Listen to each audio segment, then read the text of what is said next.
Are you familiar with the Babylon Bee? Oh my God. Yes, I am. I can't believe we haven't talked about it on this podcast specifically. Do you know about writing for the Babylon Bee? No, I don't. Yeah, You I think the only rule is you have to like not get it and be shitty. But anyway, do you know something I don't? you you pay them to write for them. Oh I God. believe it. You pay them $10 and they will post whatever garbage you send them. It makes so much more sense now. Hello and welcome to Growing Up Christian. I'm Casey. And I'm Sam. And Sam, I had a question for you. Tell me about Spiritual warfare. Cool sounding word, but feel vague. Yeah, super vague. It's often, what's funny though about it is his name's come up obviously plenty of times, but Mark Driscoll used to talk about suffering spiritual warfare because he would like wake up but not be awake, and it would feel like there's something on his chest. And what he was describing was sleep paralysis, but he was convinced that it was a demon. So, oh, yeah, are you familiar with sleep paralysis?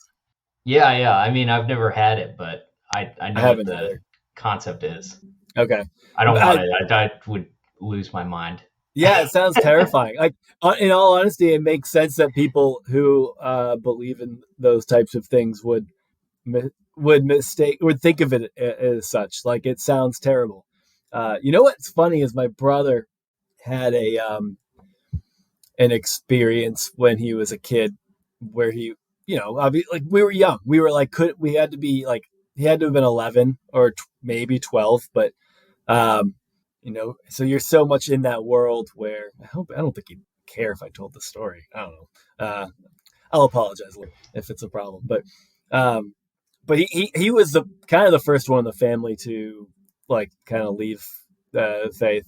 So I've always wondered what he thinks about this now. But it's probably something along the lines of a sleep paralysis type thing. But anyway, he was young, and he would, every time he would fall asleep, or it didn't feel like he was asleep, but he felt like there was something out to get him and something like reaching for him or whatever.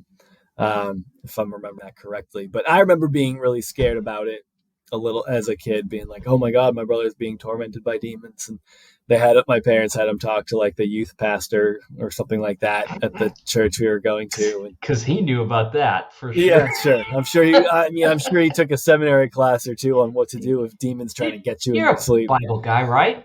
Yeah. You know how to make us some special water, or you've seen The Exorcist, maybe. That's the extent of his qualifications. I feel like that must be like whenever any shit goes down with kids, and they're in the church, parents' first thought is, oh my God, we should tell the youth pastor.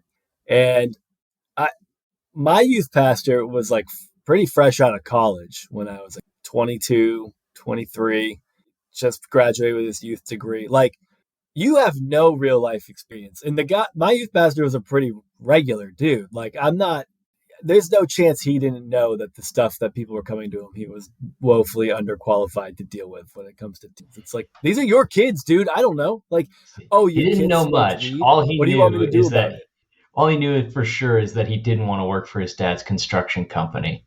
Yeah. But like, whether it was like, my understanding, like hearing about things like third party, I don't know, whatever, a friend who knew him at the time would say that, he was like, parents would come to him with just everything, whether it was drug related or their fears of the kids falling away from the faith and wondering if they can intervene, or even if it's just like going too far with their girlfriends or being afraid they're going too far with their girlfriends or boyfriends. But they would then want the youth pastor to be like, do you think maybe you could like bring that up with them? It's just like, so our youth pastor's job isn't to take away the responsibility of a parent not wanting to deal with shit like that. No, he's not a therapist with an agenda. Exactly. Well, okay, so I'm not surprised to hear that from you. People who are less wishy-washy and more dedicated to their faith are engaging in spiritual warfare all the time. Maybe you didn't know that, Okay. but that is I happening. guess I forgot. I bet Carrying the weight removed for from you, it. I guess. You guys that are lukewarm. What kind of spiritual warfare are you dealing with right now? Well, I'm learning about it. I learned a lot this week. When somebody didn't want to buy what you were selling, they didn't care about your auto parts, and then you were like, "This is spiritual warfare." Well, that's a lesser form, yeah. But have you heard of 5G? Yeah. Oh, yeah. It's one more G than 4, I think. Yeah. So, anyways, I was learning a little bit about spiritual weaponry this week. Oh my God! Is 5G one of these? Is this where we're going? Well, yeah, a weapon of the enemy, So the I haven't Dark gotten a Lord. 5G phone yet. So I might be holding off for a little bit until we Till we establish that hammer out it's some of safe. these details. Yeah, Same I reason you gotta haven't make gotten the some. vaccine. Yeah. Look, there's just a couple of people who said it's a bad idea, and there was this doctor on YouTube, and he's a real doctor. So I mean, This is a chiropractor, anyway. but Yeah. So I was listening to this podcast series. I posted about it in the Discord called The Opportunist. And they did a season. It's like an 8-part series on this lady named Sherry Shriner.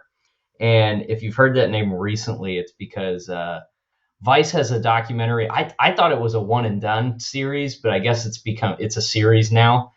Okay. It's called The Devil You Know. Did you see that pop up on like Hulu or whatever?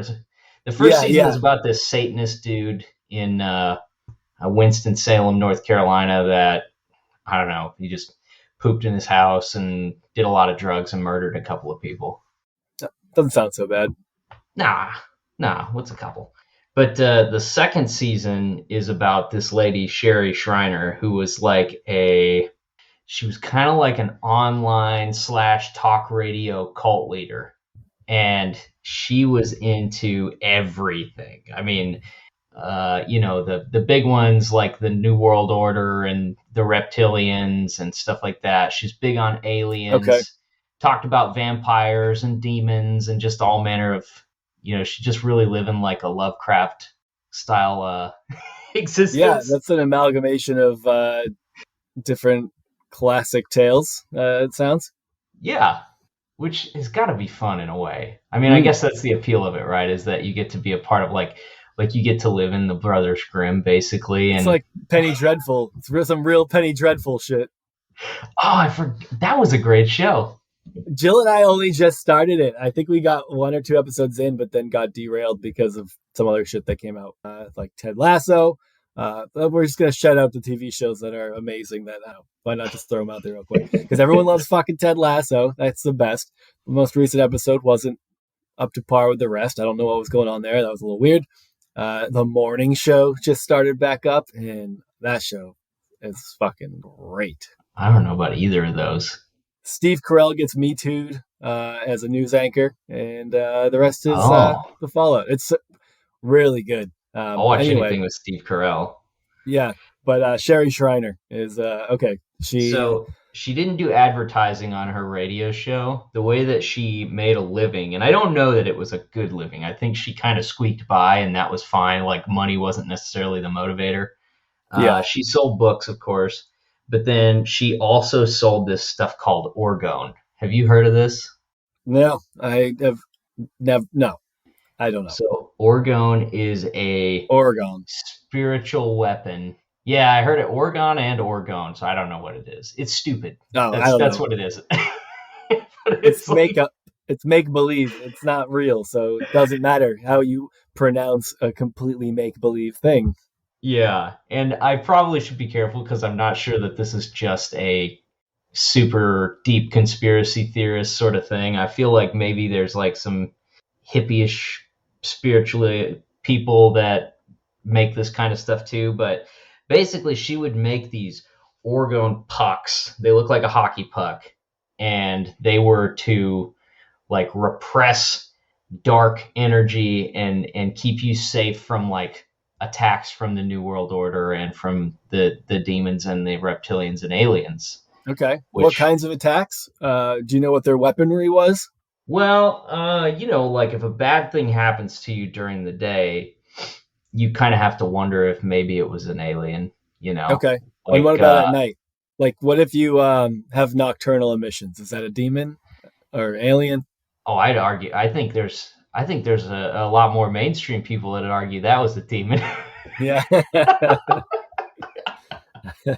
Shout out James Dobson. But like if you're at the gas pump and you press yes for receipt and you hear the electronic buzzing noise, but no receipt comes out, Yeah. that might be a vampire. I never even thought about that as spiritual warfare. I know. I've been shocked at like how open I've been leaving myself to attacks. Yeah, because that makes me think of the other day I got an iced coffee and I inserted my card into the little machine there and it just kept saying processing. And it did it for like 25, 30 seconds. And me and the cashier just stood there uncomfortably. And she's like, yeah, sometimes it goes a little slow. And we're like, Sometimes demons do credit card skimming too, so they are identity thieves. That could have been. I didn't think about it. I'll be considering any sort of slight inconvenience or awkward interaction as potential spiritual warfare. I should at least have my guard up and get one of these pucks. Let's hear more about these pucks. Well, okay, so you can buy them. There's a lot on Etsy. Some of them are actually a lot cooler looking than the ones that she was making. The ones she was making look like a sparkly hockey puck, but there were some real cool ones on Etsy. Glue on hockey pucks. Is that all?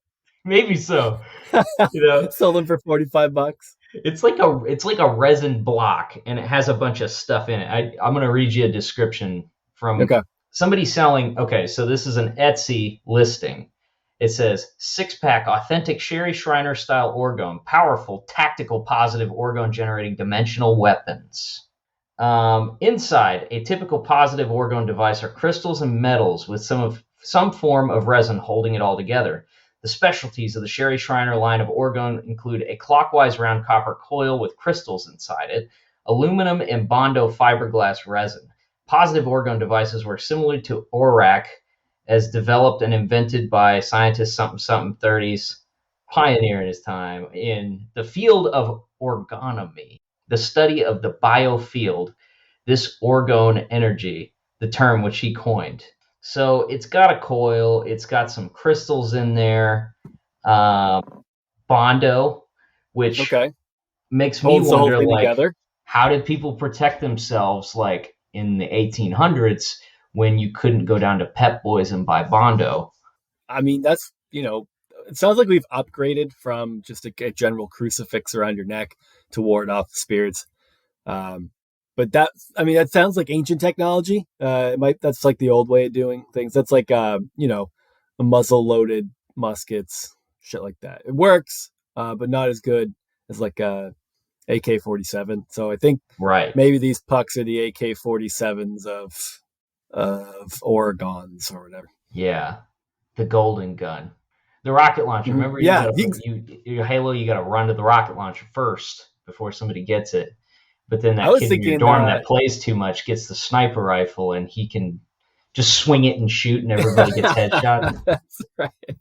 I felt like an Oregon you mentioned attack. The golden gun, because there was also a rocket launcher in 007 that would fuck people up pretty bad too. A grenade launcher, yeah. It was.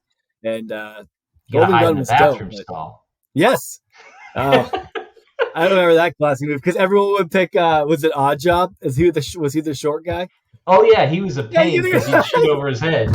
Yeah, you couldn't shoot him. You had to always aim down. And on N64, those yellow C buttons, it was like really hard to aim your gun down and shoot Odd Job. So Odd Job with a golden gun was like the most broken thing ever. Dude, remember what was that? Like, I don't know what that. Remember the noise that it would play when you got hit or shot or punched? It was like this noise that I never could place. Like, what is this supposed to be? It was like this wheezing noise, and then the screen would go red for a second. Right before you died, you'd get to that low health, and it would like, I don't know what that was supposed to be. I mean, it was like the ultimate sleepover game in like 5th and 6th grade. It was just that was also the best nights ever. Get angry at your friends and throw your controllers across the room game. Smash Brothers was that for me. Oh, yeah. Fighting games just in general always did that to me. I think the only time I ever got in a legitimate argument and angry, like with my brother. It's like when I just got my ass kicked in Soul Calibur or some shit back in high school. My buddy Jesse from Fellowship Friday 2, when Jesse and Jeremiah were on, Yeah. I once punched Jesse over Smash Brothers. Not proud of it, but we've made amends. I think that's why I think I punched my brother over the multiple losses in Soul Calibur. And then I booked it like a coward. I ran downstairs so fucking fast. My brother easily could have kicked the shit out of me. It was it's one of those, as soon as you do it, you're like, was not thinking this through. This was a mistake. So chickened out big time. I don't think he would have actually hurt me back. My brother would have fed off of the fear of me being afraid he was going to. So that would have been what got him up in the mirror. Yeah. Well, anyways, yeah, I've just been learning a lot about this, thinking about stockpiling some Oregon. So you're supposed to buy a bunch of these or make a bunch of these and then plant them like all around your house. You like dig a hole and plant it in the hole, and then that protects you from aliens and vampires and stuff. It's like an electric fence for like a dog. It's exactly like that. That's a great analogy. Yes, it is that. Yeah. So there are some warriors out there. Like this lady, she had some followers, and they would like go on these Orgone missions where they would like load the back of their car with pucks, and then they would go and just throw them out all over the city. And at one point, like, she claimed to have crashed an alien ship over the Super Bowl in New Orleans. Okay. And I guess the power blinked off for a few seconds, like mid-game, and she was like, "There you go." That's incredible. You needed proof? That's proof right there. Yeah. She at one point in the podcast, when they were playing clips of her, she talked about like securing the gates of Ohio. So she went to like the state line on every highway and planted a bunch of Oregon there. So I don't know how you get to this point, because it sounds to me like she legitimately might have believed these things. It doesn't seem like just your run-of-the-mill charlatan or grifter, you know? I think most cult leaders are true believers in their own nonsense. They also don't mind ruining your life if you get in their way. No, they don't. There's a narcissism that probably comes with that. How do you do that though? How do you convince yourself that you crashed an alien ship over the super? Like, make slightly less grandiose claims, maybe. That seems, there's a lot of people videotaping the Super Bowl. So, well, a wise man named Derek Webb once said, "You don't need every follower. You need a core group of dedicated followers. You need the right followers." That's true.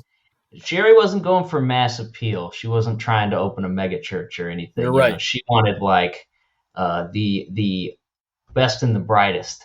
The cream. The cream's gonna rise, and then Sherry's gonna scoop it. Once you have a bunch of people believing that you crashed a spaceship over the Super Bowl, you can literally tell them anything and know that they will believe you. So that's a helpful way to start. It sets a baseline pretty strong, and you know where you're going from there. You know exactly how people are going to respond to the weird shit you say. Yeah. So it was interesting. Highly recommend the series. Again, it's called The Opportunist. I think it's season 2. It's about Sherry Shriner. But it's just one of those series where like I felt like I was probably getting annoying because I just kept looking at April and being like, this is so dumb. Like, I can't believe people believe this. Is she still with us? No, she is dead, or so they say. Shortly Some after people that she had been brought up in a spaceship somewhere. Did she lose the fight with the aliens? I don't know, because she didn't claim to just be a soldier. Eventually, she claimed to be the sister of Jesus, like God's actual daughter. She had like some real fun made up names for herself, and she didn't call God. She called him Yah. Is that short for Yahweh? Maybe. It's just like they're on that nickname basis. Yeah, I think that's pretty much what it was. But what's up, Yah?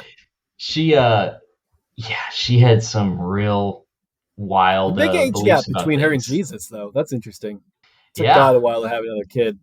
yeah, he definitely took his time on it. I think she claimed to be alive in the outer realms or whatever before she was born into the the body of a person. Yeah, She must be weird for definitely, God. I mean, he was an empty nester for a couple thousand years, and now he's got to he had to do that shit all over again. That's weird. He's a little old for yeah, that, but but I mean, given how things went with the last kid, I feel like he could take him or leave him. yeah, I mean, he's certainly prepared for the worst. So Oh man. Yeah. Wild stuff. So if you want your very own set of Orgone, I almost said pucks, spiritual weaponry, yeah, interdimensional weaponry, you can go on Etsy, and there's a 6-pack on here for $60. And sounds like actually, a good deal Etsy to gives me. you the option to do it in 4 easy payments of $15. That's There's great. options for everybody. There's just no Yeah, excuse not to have, hmm protect your family. yeah. Oh, 4 easy payments of $15. I mean, you don't really have much of a choice at that point. You just have to do it. So Yeah.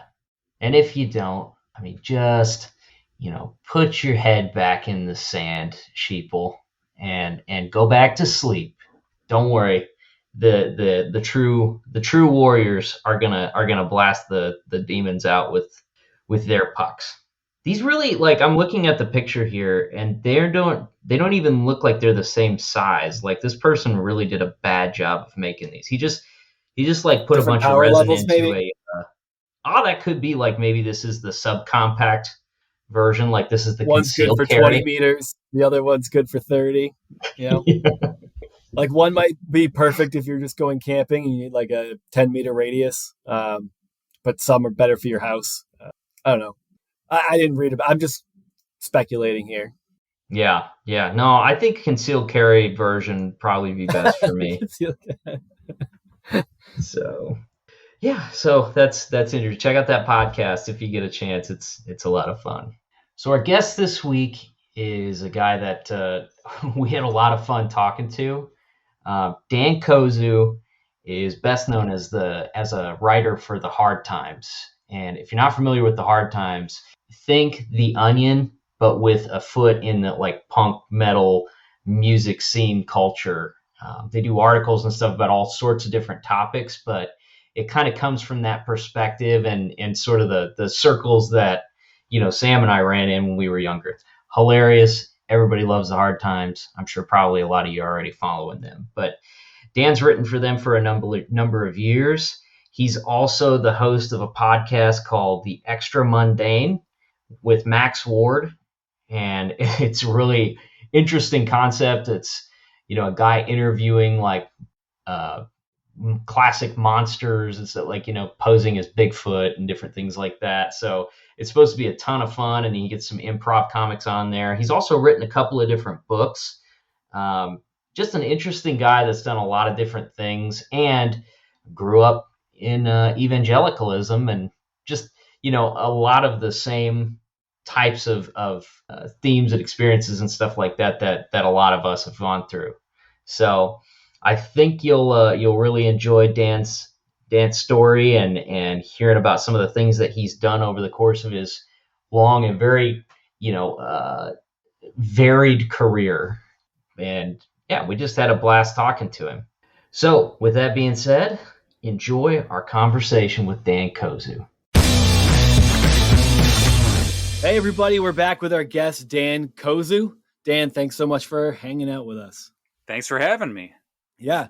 Dan, I like talking to people like you because I don't know anything about you. And I feel like that makes it a little bit more fun when you don't know people's backstory. Other than there's like that evangelical connection, and Right. you have really no idea which direction things can go in. Like you could have, I don't know, been part of a snake handling church, or you could have just been your run of the mill evangelical. But even at that point, you still end up with generally weird stories and stuff that you don't like to tell the common people. So run of the mill. But the weird thing is, I actually wrote I went to film school, and the first screenplay I had to write for my screenwriting class, I actually wrote about a snake handling church. That was what the movie was about. Nice. So yeah, apparently my interests do lie there, somewhere. Is it You kind of just like a go- red state sort of thing? It That was wasn't necessarily snake handling, I guess, was it? yeah, but it was a little bit more thoughtful. Not thoughtful than that, I shouldn't say. It was.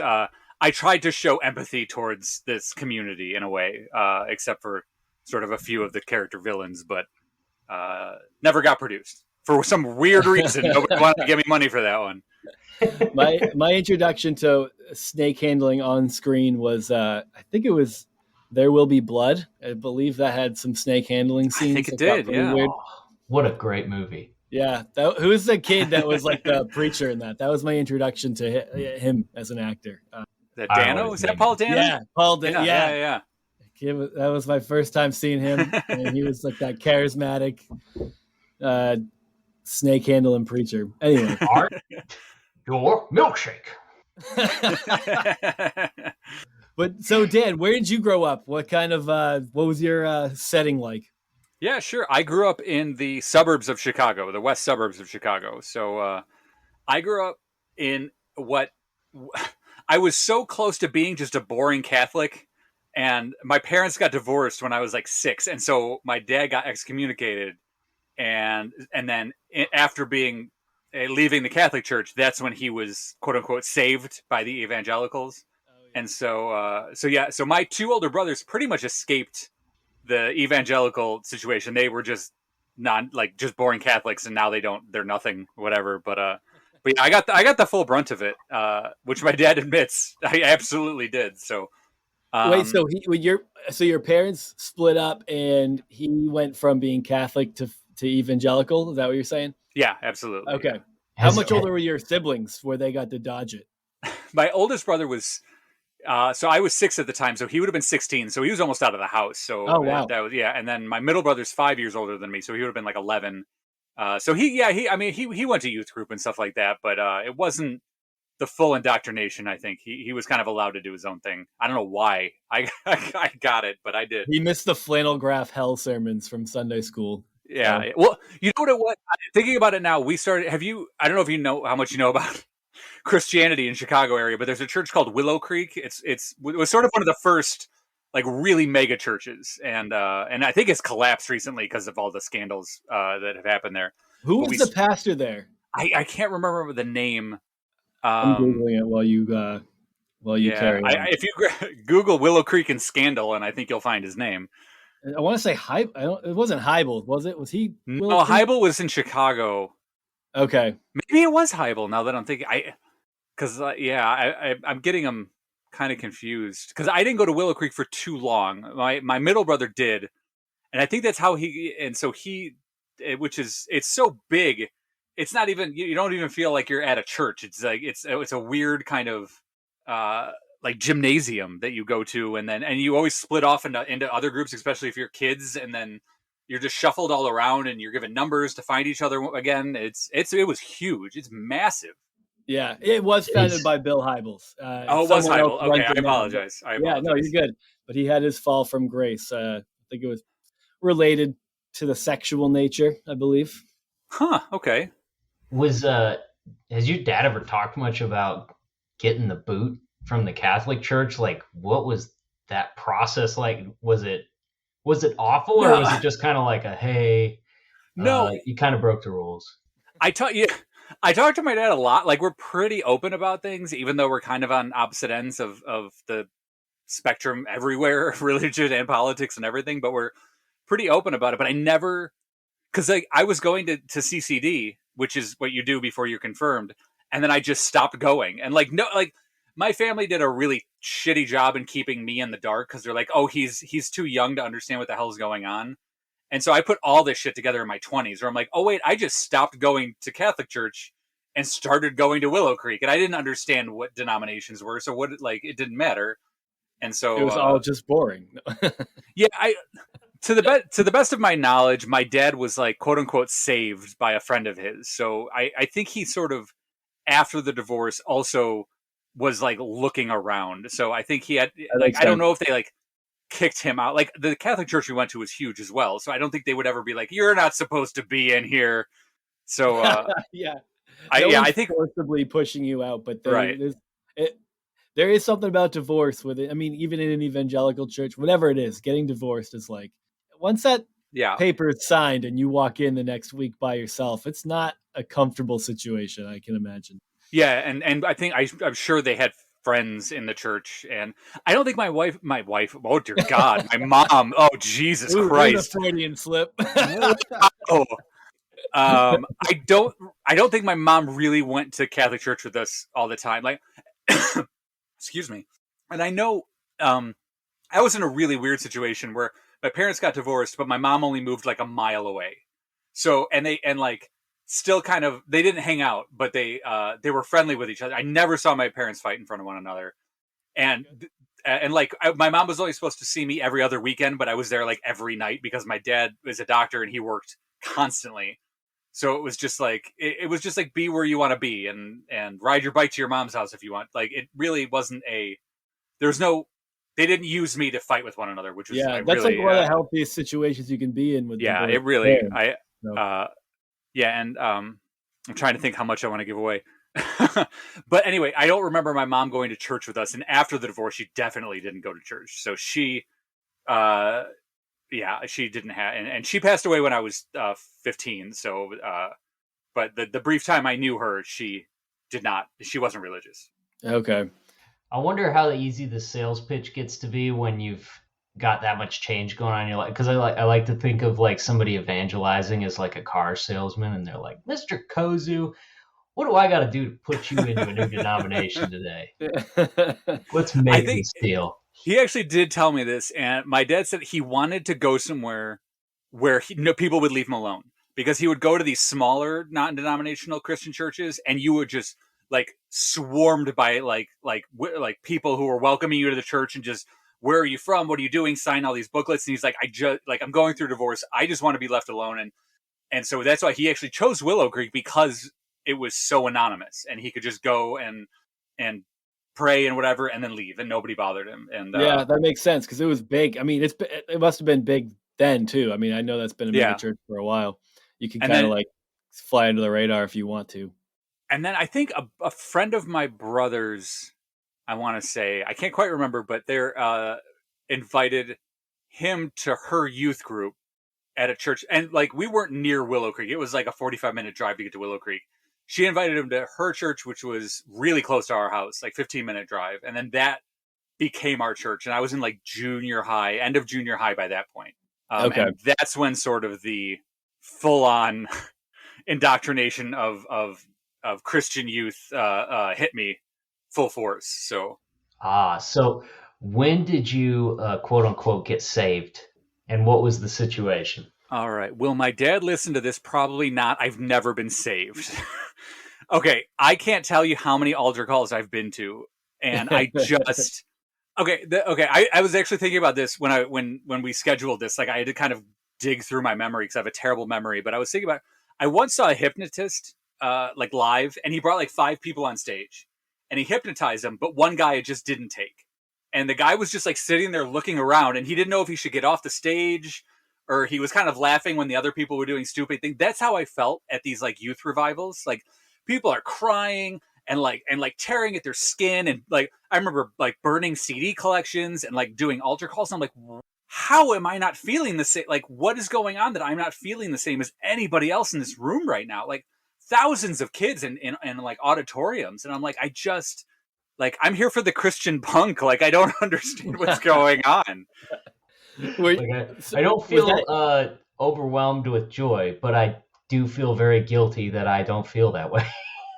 Oh yes, absolutely, and they'll make you feel even more guilty that you didn't feel that way. And so the youth group there must have, you said that, I mean, I'm sure they had youth events and stuff, but the youth group that you were part of must have had a ton of kids in it. It was decent size for a youth group. I'd say about 50 kids. 50. Like, once I hit high school, so I did like Awana. Did you guys ever hear of Awana? Okay, so Awana is like pre-high school, where you just like memorize Bible verses, and it's what is it? It's Boy Scouts for Christians, and then you move on to high school, and it's a regular high school youth group with a band and all this other, and like there was about 50 kids, but it was so I'm so conflicted because I'm actually still friends with a lot of them. Most of them have left the church as well, but I did not have a lot of friends at school.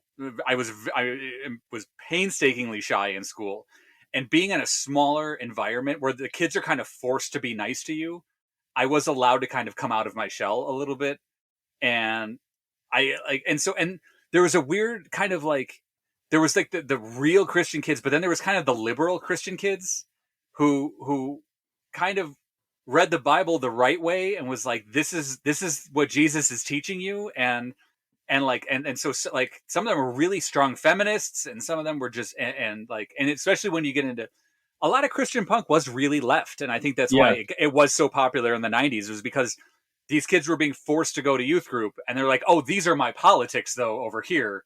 Even though 9/10 of all Christian punk bands weren't Christians, they were just shitty bands that couldn't make it in the secular world. So what were your go-to Christian punk bands of the time? Goaty Hook, I was a huge Goaty Hook fan. And Five Iron, which I heard you guys talk about in previous episodes, but I actually, one of the guys who was like the youth group, not the youth pastor, but the youth group monitor or whatever. Like he knew the guys who, when Christian punk bands came to town, would set up the shows. So we got to go and bring Five Iron Frenzy their waters, and I did a spotlight for Newsboys, which isn't a punk band obviously, but which was probably a break of union rules as well. But it was really weird that I did that. So yeah, it was hard because I was going through a really hard time, and so I actually, not for the religious reasons, but the youth group really did kind of save me in a different way. Because my mom, I don't want to talk bad about the deceased, but my mom had some issues, and with my dad working so much, I just was kind of lost, and I could have easily drifted any direction, and addiction runs in my family. I don't know like what could have happened. Sure. And so while the youth group didn't fulfill me maybe spiritually, it really did kind of help me morally kind of tread those teenage waters when you hit puberty. That makes sense, because you said your mom passed when you were 15. Yeah. So that's like that's like right at the beginning of high school. Absolutely, yeah. We were actually about to go on a missions trip to Mexico to build a house. Is when it happened, and I still went to Mexico. My dad was like, "I think you really should just get." Luckily, she passed away during summer break, so I didn't have to have that weird go to school and all the kids know your mom just died. Oh yeah. So yeah, I got the summer to kind of deal with it, and the kids there and the youth pastor were really supportive and really kind of wonderful. And then we had a youth pastor. Sorry if I'm rambling, but I'm just kind of digging all this up. But we had a youth pastor there who I'm still friends with, and is just one of the most amazing, heartwarming, heartfelt people I've ever met. And he was the youth pastor there, and he was the reason that the group was exploding. And then all right, I'm trying to think how to put this. Okay, something happened within the church in which the police should have been brought in, not with him. He was. I'm trying to say, because I don't want. He had nothing to do with it. Yeah. But he and his wife felt the police should have been brought in on this. The church decided to handle it within. He left. Classic church move. Yeah. Exactly. And it devastated. It tore the youth group apart. I stopped leaving. I was also I did a lot of theater in high school, so I was kind of pulling away anyway because I was so busy with theater and speech and things like that. And so, but him leaving was just he would give me tapes of comedians, not Christian comedians, just oh, you got to check out this guy, Stephen Wright. He does really deadpan humor. You'll love it. He was just a great guy, but he was a Christian.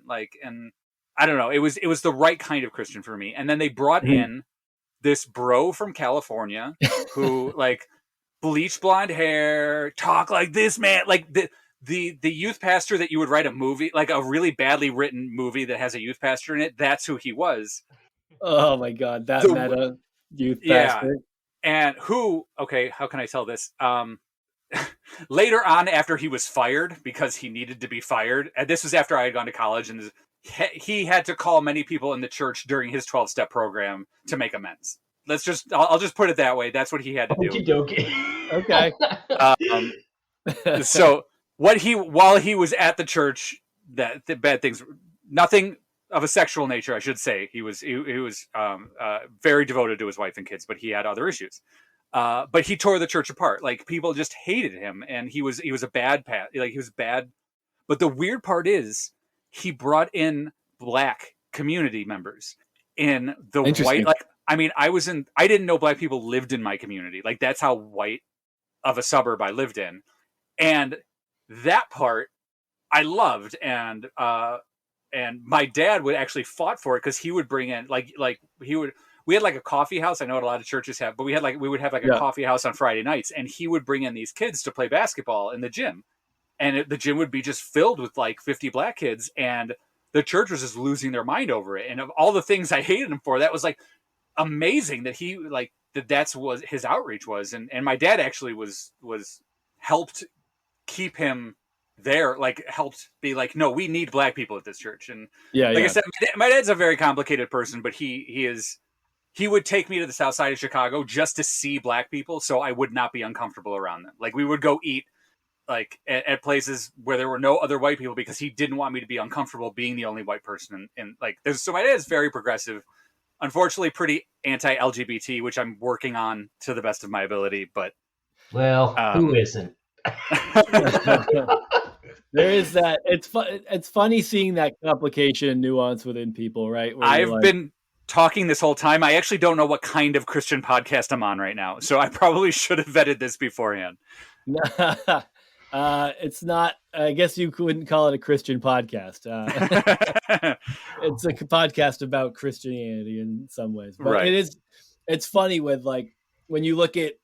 There is a tendency, and I get it in a public sphere, right? There's if you have a public stage and you're saying some bullshit that you shouldn't be saying, that's, I guess, lacks progressive values, right? Like anyone who's really has a microphone as anti-LGBTQ at this point is like, just take the fucking microphone away from them. And that's a good right. But there is a tendency for people to want to write off anybody who misses the mark on one of many issues, right? But I think whenever I hear about people like your dad making those conscious choices to do something that was probably uncomfortable, and put him in an element that wasn't normal for him either, because he knew the importance of that. Like, so mm-hmm. I think society likes to write people off carte blanche for being wrong about one thing, but there is something to be said for where people get it right. And I think you just mentioned that story is a reminder mm-hmm. of that. I think that's cool.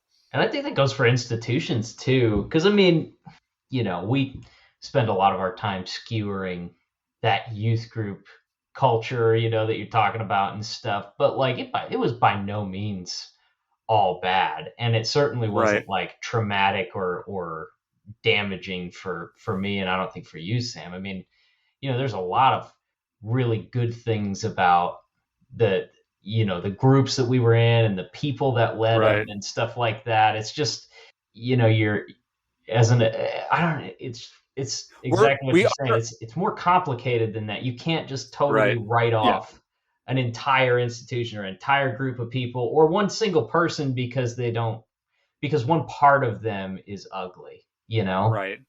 And the one thing my dad taught me, and my religious experience is very much tied in with him. So I'm sorry that it keeps coming back to that, but it's completely tied in with him but he said, and this sort of thing is you don't typically hear, and is that he said the church is fallible, the religion is not. And so, and for him, like to be in and he almost taught me to leave the church. Like, I kind of blame him for it, because he said, think for yourself. Don't believe everything a pastor's telling you. He's just interpreting the Bible just as much as you should be by reading it. The church wants you to think that everything they say is correct, but that's absolutely not true. Mm-hmm. And so that is one thing that he taught me that I probably one of the reasons I realized like this is not working for me. That's so funny. The irony of that. Like I feel like so I have 3 siblings, and so I still have one foot in the door, right? Like I go to I'm part of a church, and it obviously looks different for me now than it did as like an evangelical high school, college student, Mm-hmm. whatever. But and we were all homeschooled, right? All youth group, all church. So when you have Mm-hmm. and 3 of them are just kind of like, no, this is not for us anymore. Oh, okay. And but it's funny because one of the things that we did get, the message we got a lot as kids was learning how to think critically, right? Mm-hmm.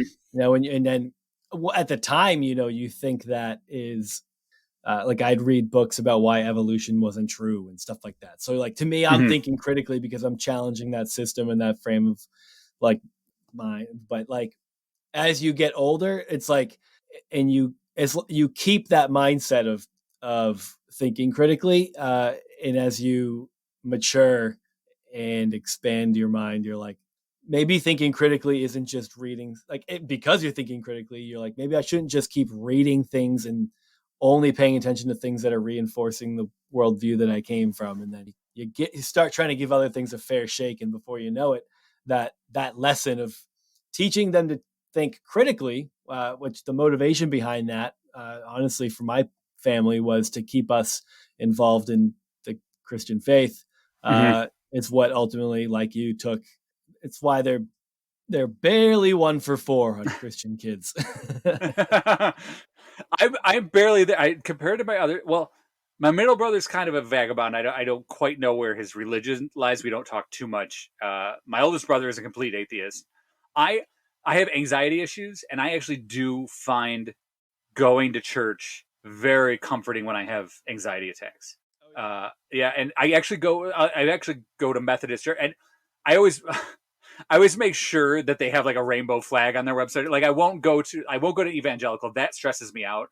But the Yeah. rhythm and the pacing and the like formula of like a Methodist service is very calming for me.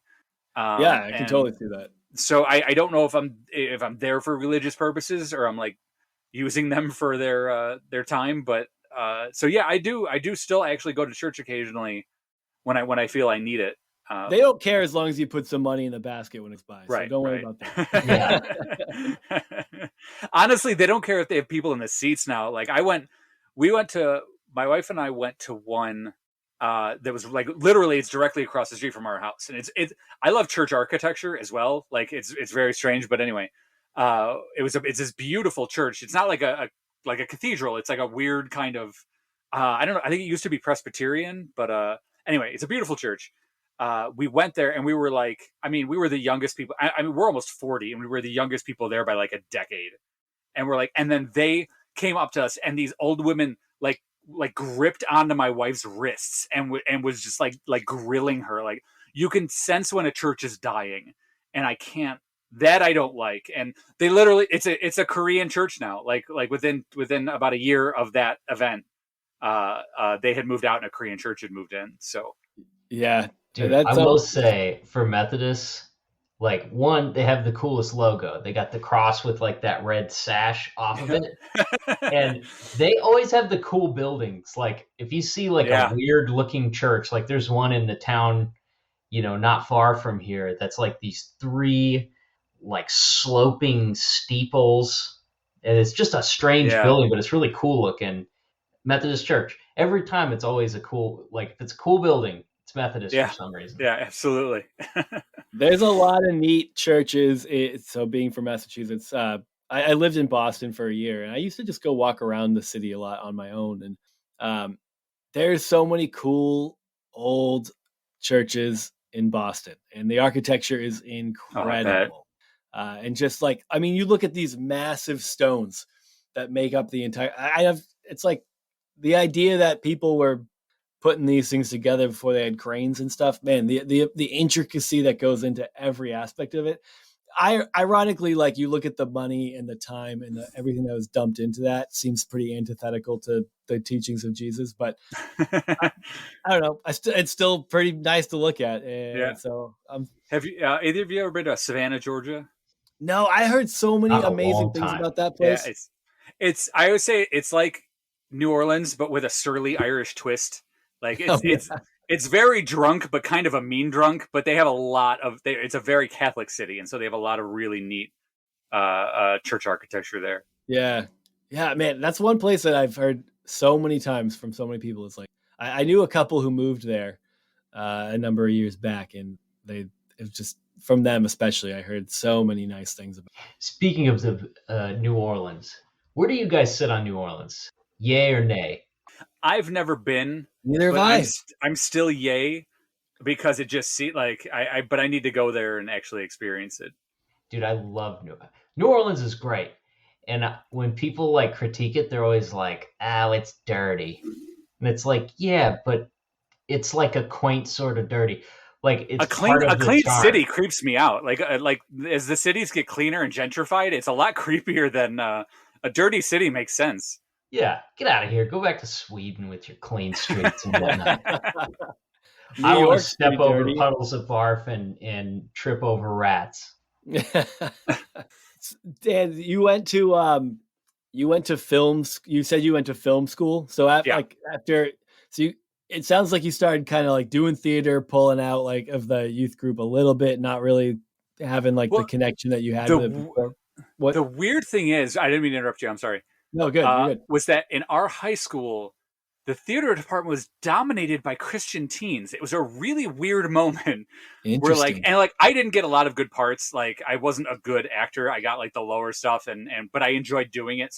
But like the leads were all these Christian guys. And so they bring their like acoustic guitars to practice and play hymns and like also, VeggieTales was huge at that time, and it's a Chicago area production company. So VeggieTales, like if you remember how big it was like 3 times as big if you lived in the Chicagoland area because they were going to be the next Disney, and we were going to get anyway. So yeah, they would wear like their Tom the Tomato. Is that his name? I don't know. They'd wear their tomato. Yep. Oh Jesus, And Larry Bob the the Cucumber. tomato. Larry the cucumber. yeah. And so yeah, and it was the weirdest thing that like it was like a predominantly Christian theater department in a public school. That's funny. Maybe not predominantly, but yeah. So it was weird. So I wasn't like ostracized for being a Christian there. I was probably ostracized more for being less of a Christian than everybody else there. So yeah, it was a weird. It's funny. They didn't. How old are you? Me, I turned 40 in a couple weeks. Okay. We're like 33. Okay, sure. So like, well, I'm 33. He's a little older. Either way. So VeggieTales was like, was like a big deal. I wasn't in high school, so it's funny that you're talking about all these kids in high school wearing their VeggieTales shit. Yeah, it was like, I mean, you're a little old for VeggieTales. I'm trying to think of like SpongeBob. It was like a SpongeBob thing where like high school kids liked SpongeBob for the other kind of humor that it had. But again, so. But they like Larry the Cucumber singing about his missing hairbrush. So they would do it acoustically during practice. Yeah, it was. But like we smoked, and so like me and my friends who smoked were like they were like, oh my god, those are the smokers. Like we were. It was a really weird experience. Yeah. Anyway. So yeah, then I went to film school. I went to first to Southern Illinois University, and that's when my anxiety issues really started to kind of because I left.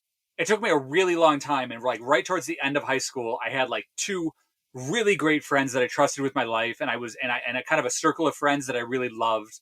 My future wife being one of them. Like, and then I left and went to Southern, where I knew one guy's girlfriend, and like with how like kind of antisocial I was, it was just miserable. And I started dating a girl that we were just not meant for each other, but trying to make it work for some stupid reason. And so my anxiety was off the charts. And so I started like going to a Lutheran church there. And then I ended up dropping out and I moved to Chicago, to Columbia College, Chicago. And that's kind of where my religious endeavors ended around that time. What was the... Oh, sorry, Sam. Did anyone ever try to talk you out of film school because it's a dangerous liberal world? No, again, my dad was really supportive, like, because I was trying to decide between going to a Christian college or going to regular college for film school. But I didn't know what I wanted to do at a Christian college. Everybody in my youth group was going to Christian college. They were all going to be youth pastors. I didn't want to be a youth pastor. You got Moody So, right there. Yeah. So, and the thing is, my dad, it works his like crazy, and he's a doctor, but he never pushed us to be doctors. He always pushed us to be as passionate as he is about medicine to whatever we were passionate about. And he knew I was passionate about acting, writing, the movie making. It was just so, I was obsessed with it. And so it was really no question. Like when I said, should I go to Christian? He's like, no, you're going to go to, you should go to Southern. They have a good film school. Like nobody, I don't know. The main pastors probably did. And I still remember the main pastor of this church was trying to couple everybody up in the youth group. I'm sure you guys probably experienced that too, where he's like everybody in this youth group should be married by the time they're done with college. And it's oh man. But I actually I've totally forgot. I did skits a lot, almost every Sunday for the services. Pretty much every Sunday. So before the pastor would come on to give his sermon, there would be he liked to have skits beforehand that would kind of give an allegory of what was happening. And I did a lot of them, like 3 or 4 years worth of them. Like every Sunday I would go and do a little skit on stage. Wow. Did you guys write them during the week? Like based on what the sermon topic was? No, they actually sold books. They sold script books. Okay. And you could look it up by topic. Like, do you want to talk about the Garden of Gethsemane or whatever? Here, we got something for you. Or he would give me the books and let me I think I got to pick a couple out. I don't remember. But the big one was I got to direct the Easter play. And that was towards the end when I knew I wanted to be more behind the scenes than in front of the scenes. And that was your directorial debut, huh? No, I did a one act in high school. I think before this, that was my directorial debut. I actually, oh my God, this is all coming back to me now. My freshman year of high school, I tried out for Guys and Dolls, and I got in. No, it wasn't Guys and Dolls. It was another shitty musical. I can't sing, so it didn't matter. But it was a musical. And my church decided to put on a play, like you sell tickets and people come at night. It's a full length. There's an intermission, all this stuff. And they wanted me to be in it. And so I'm like, okay, shitty part in a musical where I can't sing, or lead part in a church play. And so I quit the musical, and the director of the musical was like, I will never give you a lead part ever for the rest of your time in this high school if you quit this play. And I quit anyway. And I ended up getting a couple leads at some point, not through him, through the other director. But anyway, so screw that guy. Church acting. There's this all this material for stuff like those skits. We did Christmas plays and sometimes extra plays and stuff at my school. I went to a little Christian school, and they were always weird. They were written from a Christian perspective. Right. It was always a half-baked story that was really just meant to do a big altar call. You're going to go do this at the old folks home and then ask people if they want to get saved. And they were just corny and dumb, but we all did them. Everything at our school was if everybody doesn't do this, then we can't do it because there's only 4 of you. Did you guys do VBS when you were younger? Oh yeah. I didn't go to VBS. I worked VBS when I was in high school. Okay. So yeah.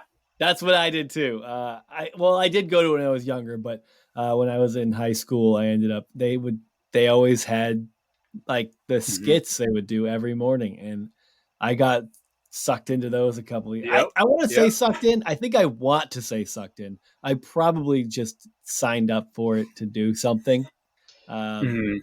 There was a level of discomfort for me with it because I have no fucking desire to be on a stage in front of people acting in any way. That is, if anything, confirmed that it was VBS skits in church. Maybe that's where some people get the bug. But more comfortable with puppets. Yeah, exactly. I did do a puppet ministry for a year or two. So whole ministry, wow. Yeah, we had a puppet ministry. I remember our theme one year was VeggieTales, but we couldn't do VeggieTales because it was copywritten. Yeah, and so it was. God, what did we call it? I don't remember. I bet all the names were so good because you had to have a cucumber and a tomato. Yeah, it was what? Maybe it was like Candy Tails. We were like Candy Tails, Candy. I think it was Candy Tails, but I'm not sure. Anyway, That's hilarious. Man, what? How big of a was purity culture? Was that a big theme within your youth group? Because it sounded like there was kind of an extreme element in some of that. If they're having people burn their album CDs and all that kind of stuff. that was more the bigger things. Like because we would go to a lot of revivals, and so we at the revivals with like thousands of kids. That's when that stuff would happen. Ours was a little bit more like toned down. I don't remember a lot of. There was not a lot of like. Oh, God, I'm trying to think. I mean, there was rumors, like sex rumors and stuff going around, but there wasn't. I mean, but I guess what you would call bed hopping, but like the partner changing happened a lot. My first two girlfriends were from the youth group, uh, and like I think like my second girlfriend, her mom came to my house one day to start talking about our marriage Oh my without God.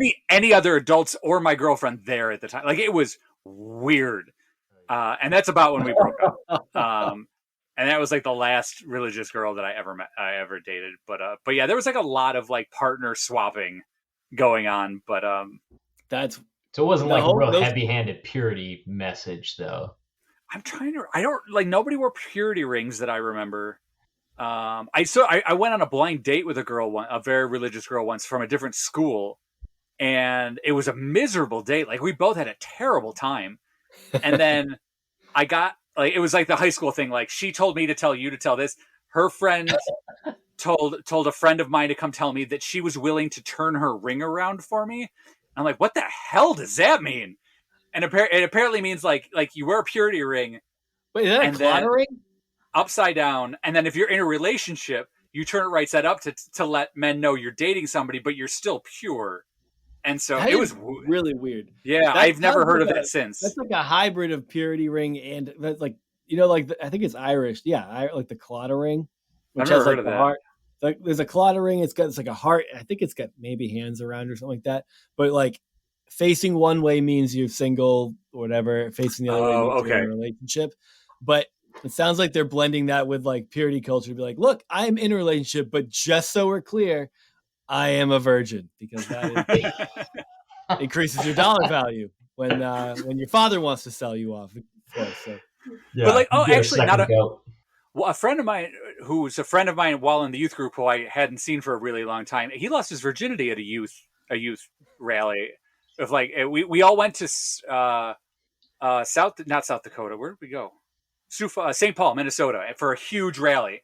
It was the biggest one they've ever been to, and like Five Iron like played like that was like the big deal. Like they got the really big acts like Reliant K played. Is that their name? Oh, dope! Yeah, Reliant K. Like the big names came. It was a huge rally. But yeah, he told me later on that he lost his virginity at that one. That's hilarious. That's a And there's sneaky always job. those fun stories of like people sneaking off and taking care of business. And it's great. No, the best part about it is at the end of the week you can just get saved for real that time, and everything's all good again. Rededicate your virgin Christ. I went to homecoming. One homecoming I went to, I was with my youth group, but I wasn't dating anybody, and it was the most fun I ever had because there was no pressure. Like, because every other one I went with a girlfriend. Like, what does this mean? What's like all the drama that's going on between everybody else? And when I went with just a friend, and like it was I had an absolute blast because I just didn't care, and we just had a wonderful time. Dude, I remember being the sad kid who was always there's always a girl I liked who just didn't fucking care about me at all. So like I just all of my youth events I feel like were like bummers for like up through middle school and like early high school. Okay, I'll tell that it has nothing to do with Christianity, but I was in the first thing I was in as an actor in high school. I did like little things in junior high and like community theater in junior high, but in high school was actually the one acts.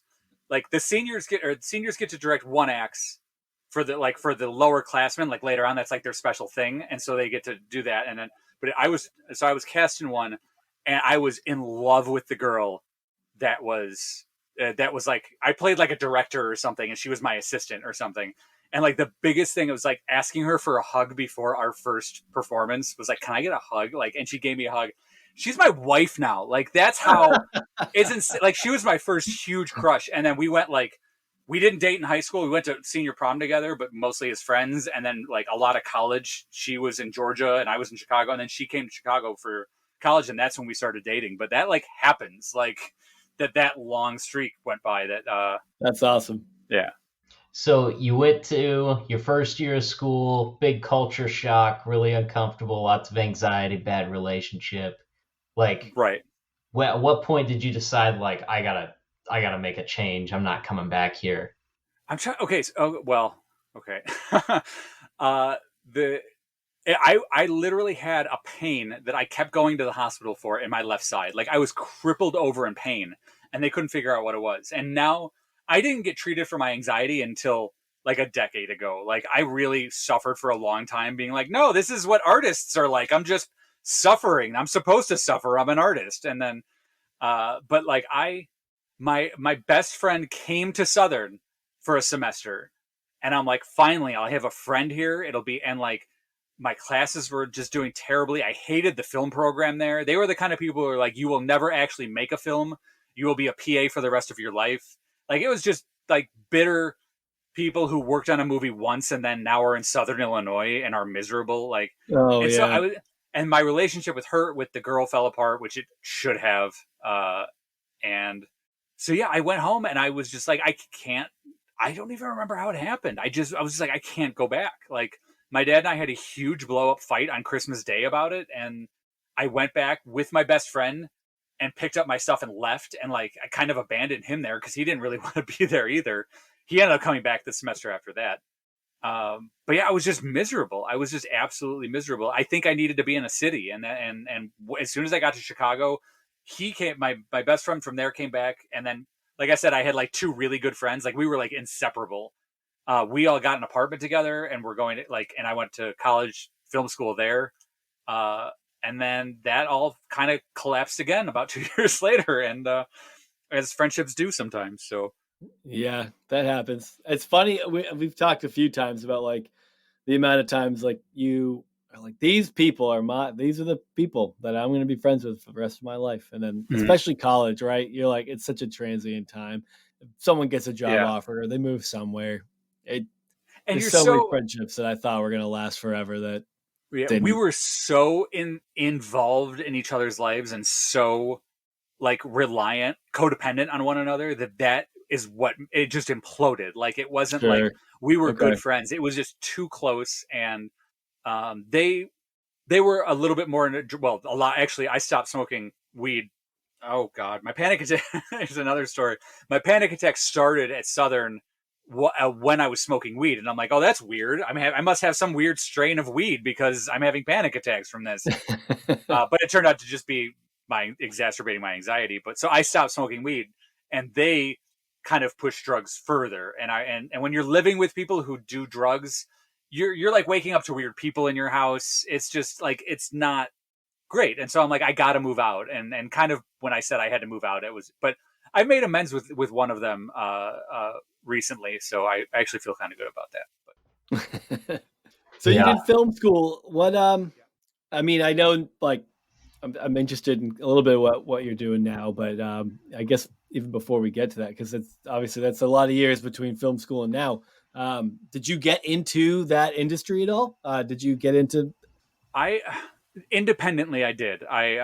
So yeah, I wrote. I was commissioned to. I sorry, I'm kind of jumping all over the place. I mostly found my niche in screenwriting, so I really Okay. focused in screenwriting. I love directing, and when I tell people now, like if they say their kids want to go to film school or something, I say if they want to direct, they should go to theater school. If they want to write, they should go to creative writing school and take screenwriting classes. Yeah. And Okay. if you want to be a cinematographer, go to film school. If you want to be an editor, go to film school. But in my opinion, if you want to direct or you want to write, you should really go outside of film school and then take film classes on the side. But anyway, so yeah, but I didn't want to go to the coast. I have a problem where I get bitter very fast, and I knew that if I had to go play the game, I would hate what I loved. I would hate like what I was doing. Like I would hate film after a while because I just knew that it would eat at me because so many of my friends had gone to LA and were miserable. And so I was working at a law firm through college part-time.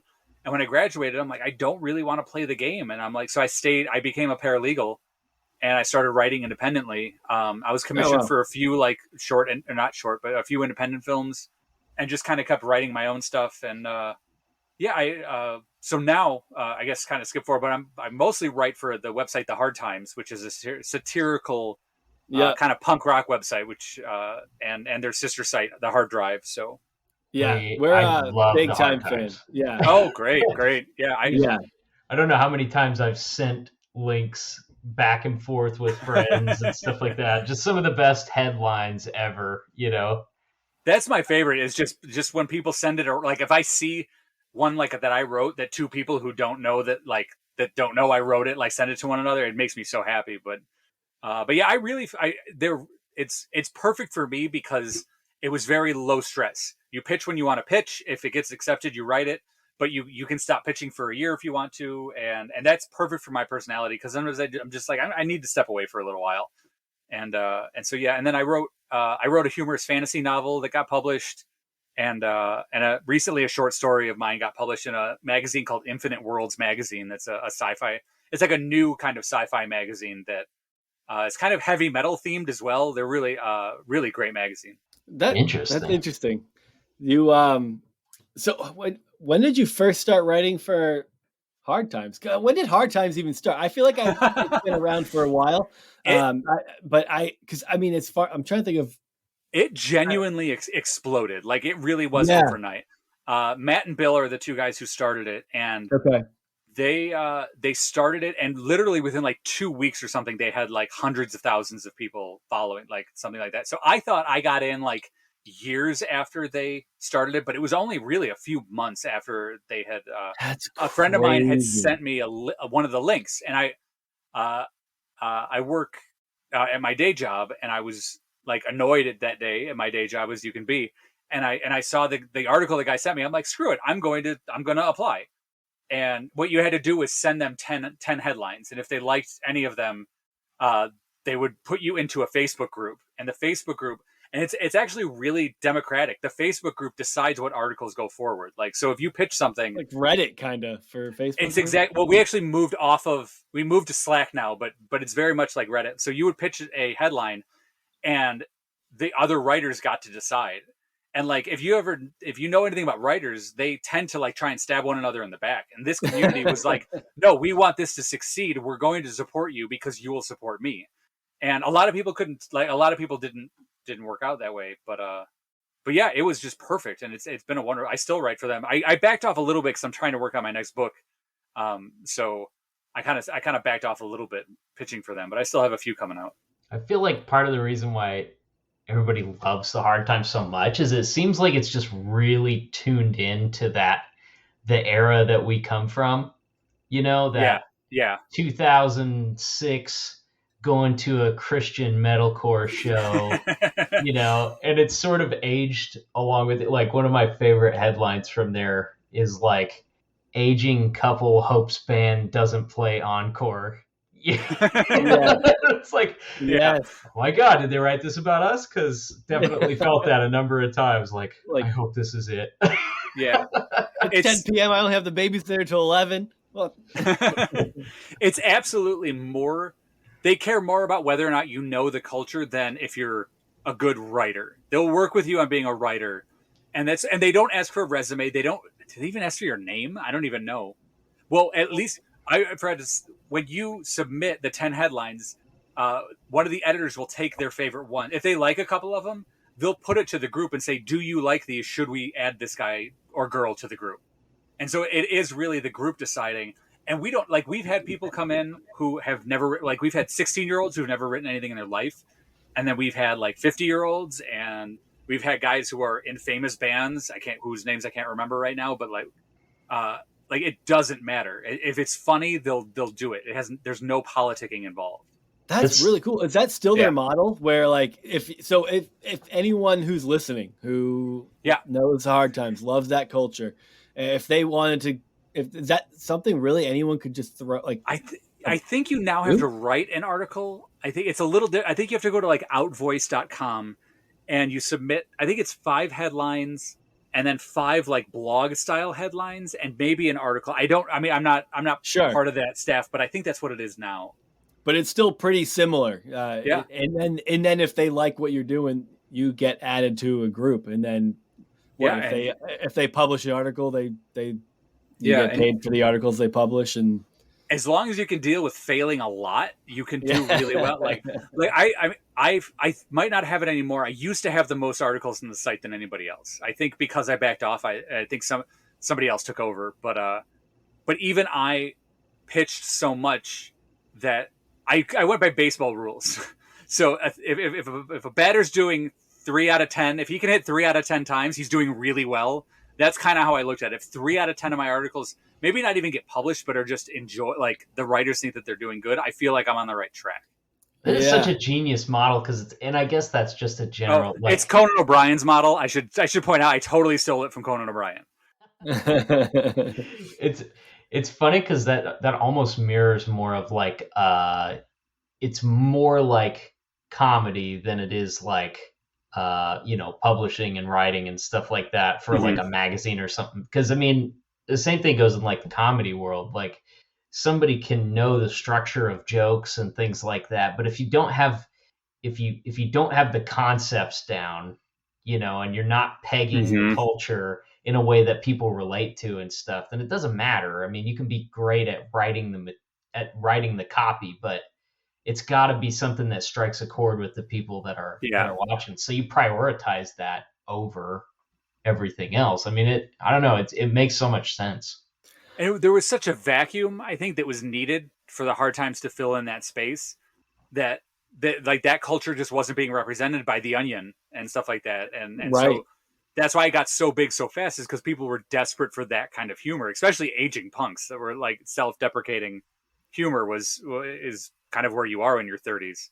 Yeah, it's funny because every once in a while, the Onion would hit on that. Every once in a while, and those ones I remember being like, they get it. Like, so whoever wrote this gets me. They know that world, and there's that feeling of I don't know. It's like a camaraderie, sensible. Like that's a good feeling because it was always a fringe. It's not really super fringe anymore. I feel like there's but when we were coming up and the heavy music scene was blowing up a bit, there was like it was a bit of a fringe culture. And then of course, like you have ways to popularize it through like your Hot Topic, Spencer's Get That. But as a whole, even with that, there was still it still felt fringe enough. And it felt like you wouldn't get that kind of representation. But then even getting older, like then you have obviously The Onion. So when they would hit on it, you're like, you knew whoever wrote it just grew up and was part of the same stuff that you were. And that just felt good. And it made it even funnier. That's what was it's so funny that the Hard Times was like that no one had done that before, because the amount of people who probably sat down was like, we need like an Onion for like this kind of shit. It probably happened in every like dorm room for a decade, and then finally someone did it, and it hit hard. I mean, Matt spent a lot of money to get it off the ground, so there may have been other ones that just failed. I don't know, but I mean, he really believed in it and put his money behind it. So that's another thing, is he believed in it enough, because I think God, there's a few of them out there that I've written for other outside of the Hard Times, and I'm like, what happened to you guys? Like, you guys just stopped posting articles, and we ran out of time, we ran out of like the hosting and stuff like that. And it's like Matt just really put his entire life behind it. So, are you familiar with the Babylon Bee? Oh my God, yes, I am. I can't believe we haven't talked about it on this podcast specifically. Do you know about writing for the Babylon Bee? No, I don't. I think the only rule is you have to like not get it and be shitty. But anyway, do you know something I don't? You pay them to write for them. I believe it. You pay them $10 and they will post whatever garbage you send them. It makes so much more sense now. Like as of last week, that is what Because I thought they had stopped it once Trump retweeted them, and they're like, "We're important now." But no, you can still pay them $10 and they'll put your article up. I think so. It's fun. That's Like incredible. people have sent me stuff from Babylon Bee that I was like, huh, that's kind of funny. And That's about then as you far as they've see gotten. the rest of it, and like Yeah.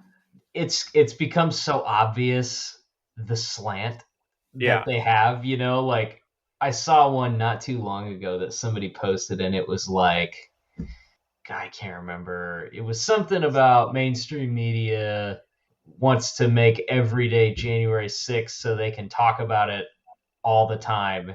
And I was like reading, I'm like, you guys published this? Is that, you want to joke about that? Is that what you want to make jokes about?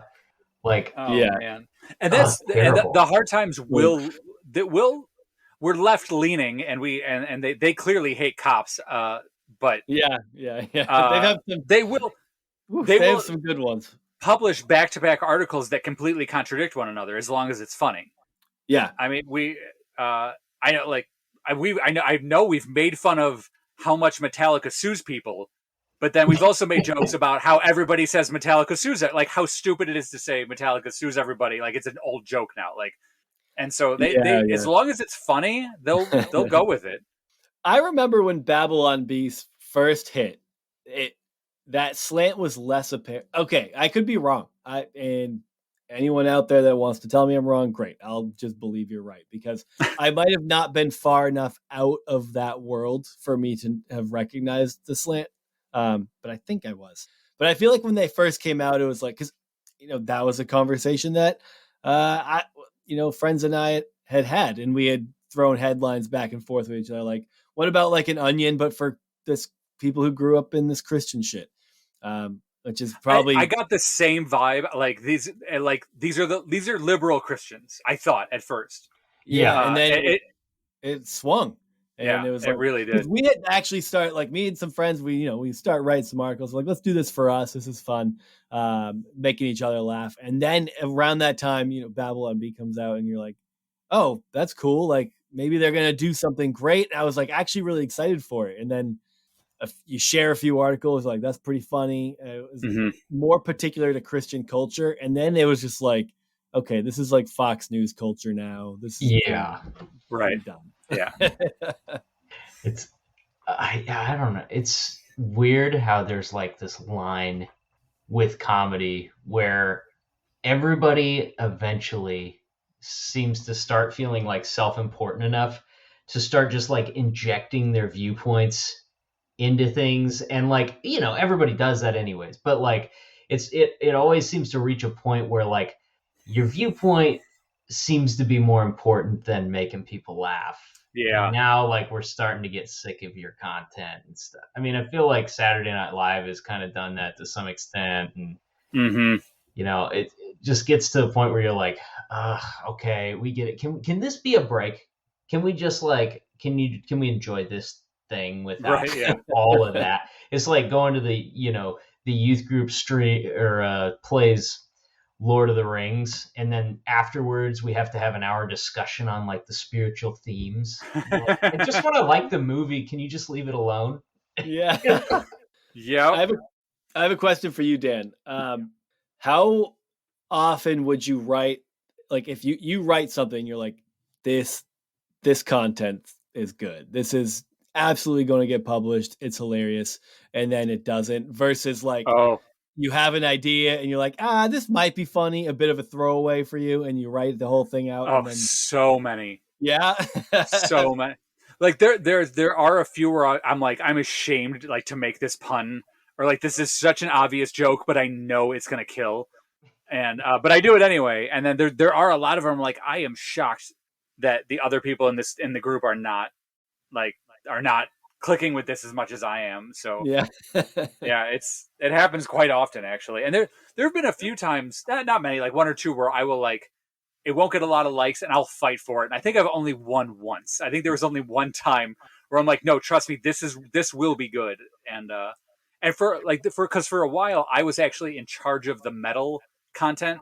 So any pitches that were sort of, because they didn't know a lot about metal, and I'm actually more of a metalhead than I am a punk. So there were like, people were pitching medical metal articles, and the editors would be like, I don't get this joke. Who is this band? And then we would have to like explain it. And they're like, do you want to be the one to kind of filter these and see which ones are worth it? And so for a while, I did do their metal content, which was kind of cool. neat. So, and There's always that's the other thing is they don't find something funny, but the rest of the group will. Like they will be like, why is this funny?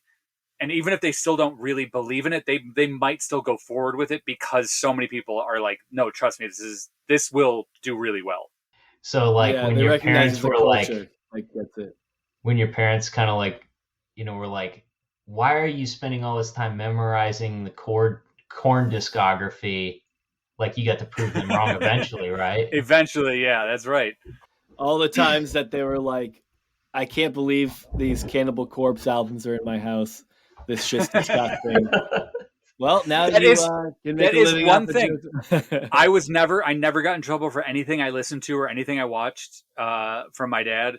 He didn't. There's literally one day we went to church and they instead of a sermon they played a video about like I remember Jane's Addiction was one of the ones about how awful this music is, how it's rotting your children from and my dad got up and walked out. He's like, this is the stupidest thing I've ever heard in my life. Like that I'll give like I said, he leans right, but he really thinks about the things that he decides to believe.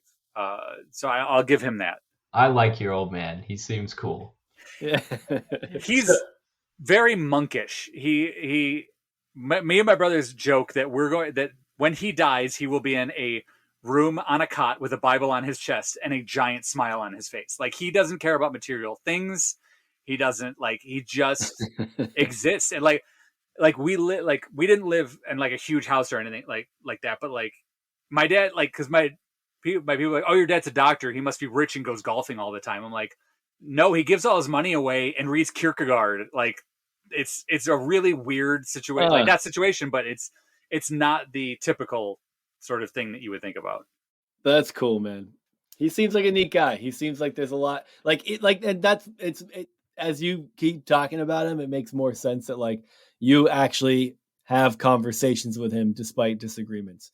Yeah. There's a lot of people who grew up the way we did don't have that luxury. Usually they turn to like knock down, drag out arguments, maybe a bit of a blowout. Like I'm sure that's happened before, but maybe not. But also he didn't like Trump and he got his vaccine. So I don't know what would have happened if he had gone out the deep end. So that's perfect. That's all.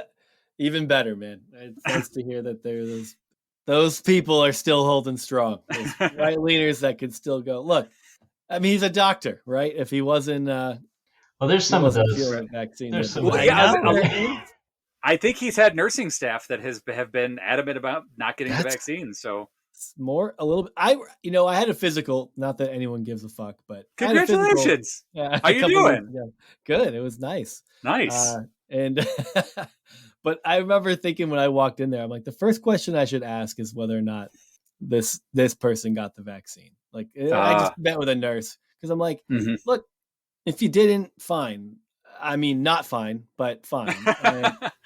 But I don't trust you. Like as someone who's part of the medical community, I will have like if I need a lawyer and the lawyer didn't get the vaccine, I think that's weird. But if you're really still good at law, I don't fucking care if I have 30 years on the line. But when you have to like do my medical procedures and you decide to distrust the entire scientific community, I'm like, well, maybe I don't want you even drawing my blood. Maybe you should go do something else. Anyway, we didn't have to go down that road, but that's fine. So as a metalhead writing for a music website and stuff, I'm always curious, like do you have some bands that are like guilty pleasures that in your heart of hearts, to quote a Christian expression, they're like, this isn't good, but I love it. Oh, I'm trying. Yeah, I don't like to believe in guilty pleasures. I like to just enjoy because I call myself a metalhead just because I like metal and a lot of people don't, and I like know more about it. But yeah, of course I'm blanking now on names and stuff like that, but I love like 70s singer-songwriters like Donovan and Harry Nilsson, and Cat Stevens is one of my favorite. I don't know if these are guilty pleasures or not, but they're not punk or metal. So I just I still listen to Five Iron Frenzy. I mean, I still listen to the Aquabats all the time. Like Aquabats. yeah, I've heard that name in a minute. Wow. so I guess saying it's bad is probably not the right way. It's like what is a controversial music? Like if you say you really like, okay, so if you said I like Attack, I'd be like, I don't know if anyone remembers Attack from like a decade ago, but that was the name sounds familiar. I don't know if I ever listened to them. It was bad. I'll say I had to really try hard. I made a conscious decision to stop listening to Slayer and Pantera because of the racial issues, but it was really hard. Like, and I don't. So this is a little different because they're not bad bands; they're actually fucking amazing bands. And so it was really hard for me, but I had to make the conscious choice. Like they doubled down. Like Tom Araya, it went really right wing, and like whatever his name is from Pantera is shouting white power. Like it's not a show. Like yeah. And so I had and I love their music, and I had to be like, no, I can't, even if I'm not paying for it anymore, I can't listen to these bands anymore. Like, so it's like watching the Cosby Show now. Yeah, I keep hoping that Sam will swear off Seether, but here we are. I only just swore off Megadeth, so he's a little headstrong when it comes to Seether. Okay. Oh, I should call it a night. The one thing I thought was hysterical was that Sebastian Bach from Skid Row is like crazy liberal now. Like, and most of the hair metal guys went hard right. I find if you were really successful and then you completely drop off, you tend to go real right and blame everybody else for why you suck now.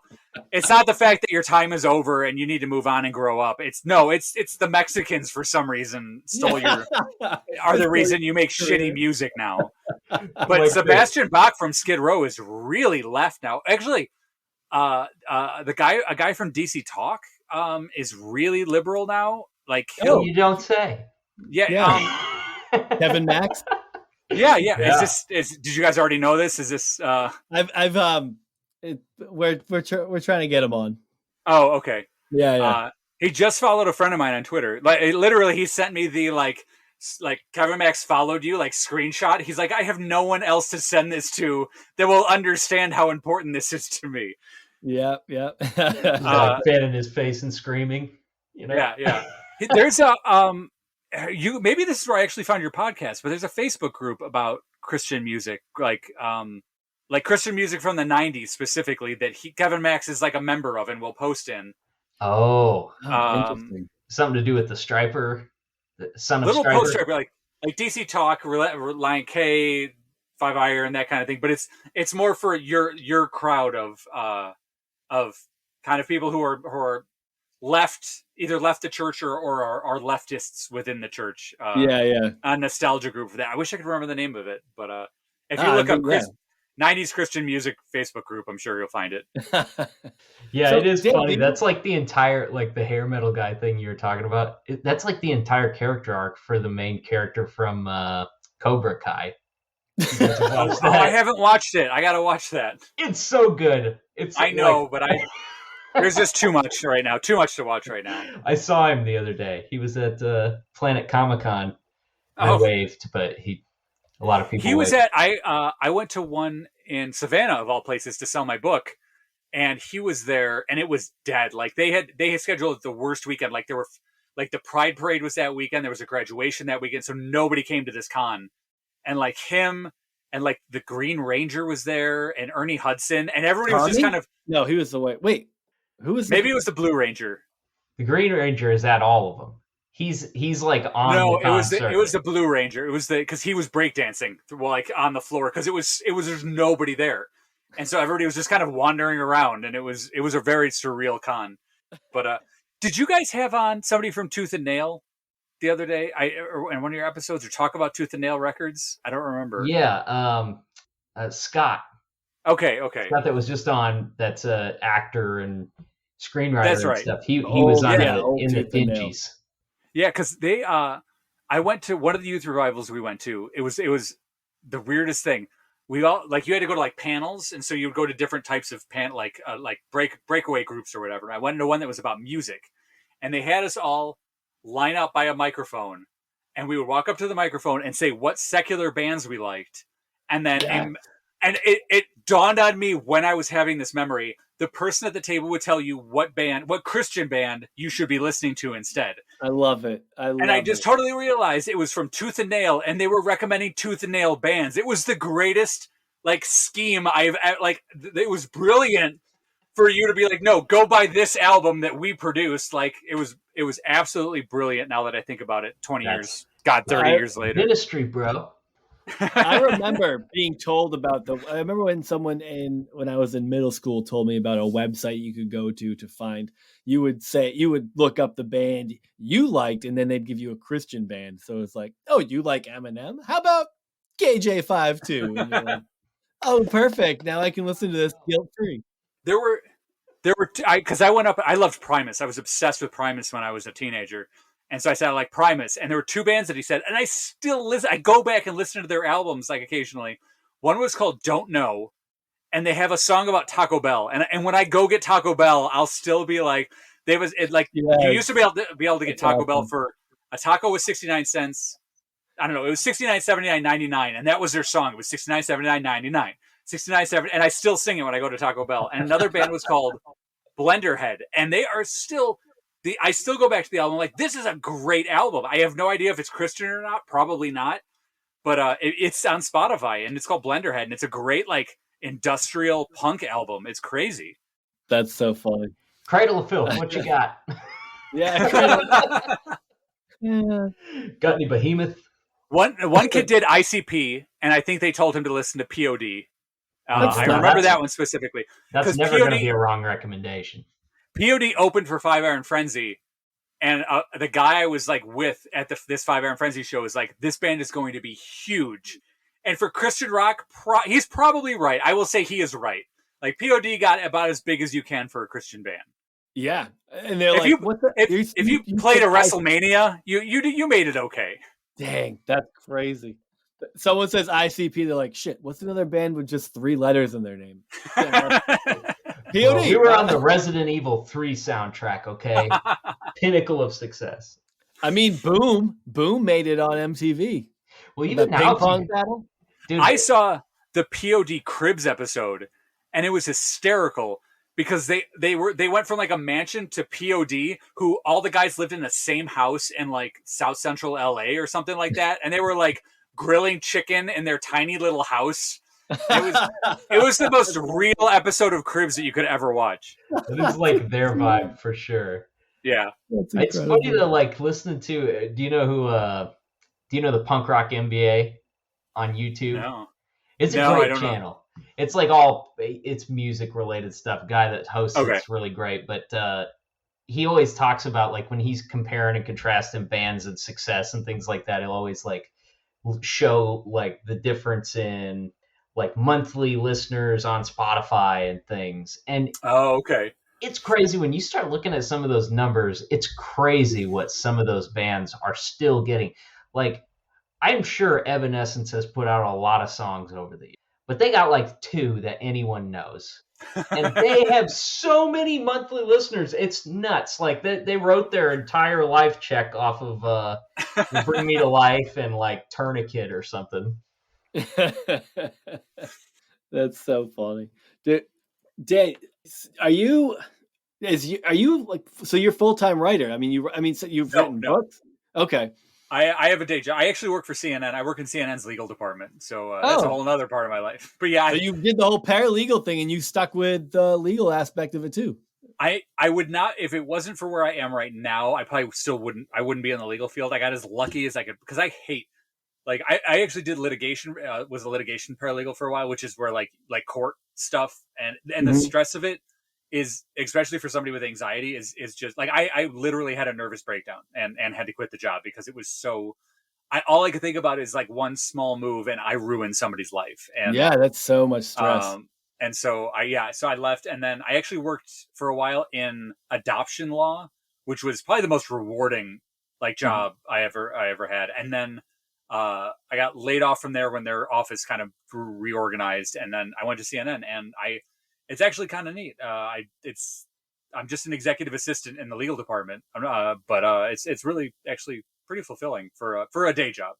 Yeah, and then you just get all your writing in on the side, which I assume is where you get a lot of your fulfillment. Yeah, the quarantine just killed me. I don't know if it did for you guys creatively as well, but man, I'm not creative, I have so been it didn't do uninspired. shit to me. But This podcast is creative. You can't say you're not creative. No, seriously. I think all I've done is make stuff since the pandemic, but I never quit working either. So yeah, I but worked mine's through the like, pandemic as well. I'm like, oh, I fixed a hole in some drywall. I guess it's not really, not exactly And creative. you put it there when you were really angry, so I mean, it was your responsibility. I totally Kyled it. I'm a slow writer. I don't produce a lot, and I don't even my stuff is kind of short. And I always live by. I heard, I don't even know if it's a true anecdote or not, but like Bob Dylan and Leonard Cohen, who are two of my favorite kind of artists, singer songwriters, and we're talking, and Bob Dylan's like, "Oh, I wrote Subterranean Homesick Blues in like 15 minutes," and Leonard Cohen's like, "It took me 3 years to write Hallelujah." Like, both great songs, probably considered like equal, and one just took longer to write, and that really helped my imposter syndrome to know that it's okay to take a long time to create something. That's a great point. I think I think a lot of people feel that way when it comes to like how much time it takes to create. I'm sure writers block. I mean, not that I'm not a writer. I don't create in that way. So I'm sure that's a real thing. And I can't imagine the frustration that comes in just like waiting for that next idea, writing something, saying that's trash, delete. And you're working on something for a while before it comes together. But that's the case for a lot of people. Yeah. I think hearing those stories is encouraging for people who are creative and trying to find their way in that world. One of the great things about Hard Times also is a lot of, like, have you ever heard of McSweeney's? They're kind of like a highbrow satire site, like under New Yorker, but above the Hard Times. But they do a lot of highbrow stuff. But if you want to pitch to them, you write the full article. So you spend your time writing it and send it to them, and they reject it. And like, what are you going to do with Thomas Pynchon orders Wendy's? Like, that's the kind of articles that they do. And like, what am I going to do with that now that and so the best thing about Hard Times is you pitch the headline, then you write, if it's accepted and they're going to publish it, then you write it. And that has been great. That the pressure is just on the headline. And if the headline dies, you wasted 15 words. I mean, it's not so bad. That's a smart idea, because a lot of people read the headlines and laugh their ass off, and then you might read the article. You're like, "Oh, did you read it?" And they're like, "Oh no, I just read the headline." Yeah, like there are plenty of people who do just read the headlines, and I don't know if that's producing money for them when people just. But if you, that's the problem that I think they ran into, is people weren't. Facebook was like burying our posts because we were making too much money. Trash. No, Facebook's trash, and Instagram, you can't link to the article, so you only see the headline, so people aren't going that way. So they're trying to find innovative ways to get people to the website, I think. Sure.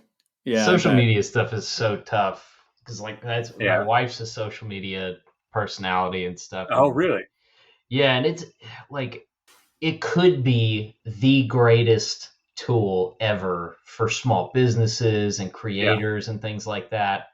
But they were just like, nah. Yeah. We're going to choke you for $10.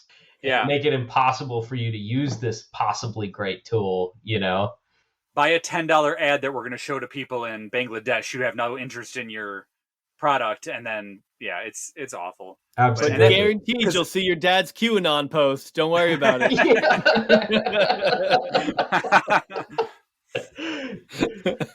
And that was the thing with my book, because I actually self-published, and so I had to promote myself and also the podcast that I did, and it's hell. Like I would pay somebody to do that for me if I knew that they know how to do these tricks, because it's just been hell, like trying to get that and like so. Yeah. So what's all that? So you have your podcast, you have a book. Go ahead and why don't you go ahead and plug all your stuff, man? It sounds like you got a lot going on. That's cool. My book is called Lingeria, Book 1 of 1. You can find it on Amazon. It's spelled Lingeria. And if you type in Lingeria book, if you type in Lingeria, you'll get lingerie ads. So I would recommend book. Unless you want lingerie ads, and then you want to search for your book after. If you search, even when you search Lingeria book, it'll still be like bra book panties. Like it'll still give you that. So, and then my podcast is called The Extra Mundane with Max Ward, and it is a sort of like WTF podcast, but I play a character called Max Ward, and he interviews creatures from the paranormal. So I have on Bigfoot and aliens and things, and I dive deep into their psyche, and I have improv comedians come on to do the interviewee portion of it. So we have the second season. We're gearing up to start the second season soon. And you can find me at Dan Kozuh, Kozuh on social media. That podcast sounds like a lot of fun, man. Yeah, that's a great concept. That's very unique. Thanks.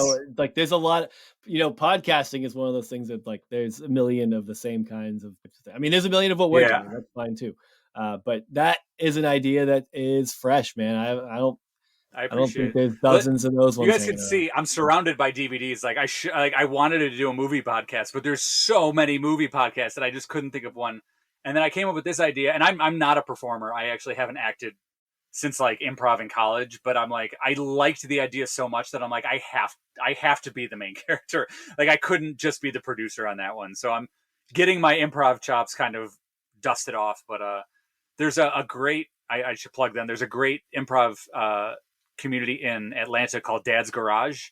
And if you watch Archer at all, Krieger is a member of Dad's Garage, and so is Pam. She's also a member.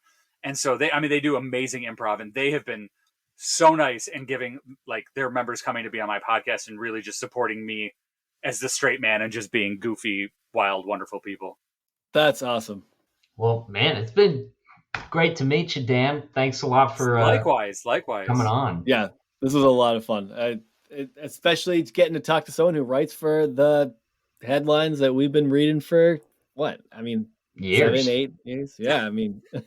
Thank you guys so much. I'm sorry we veered off a lot of, which I guess is kind of how podcasts work, but oh yeah, that's how we like to do it.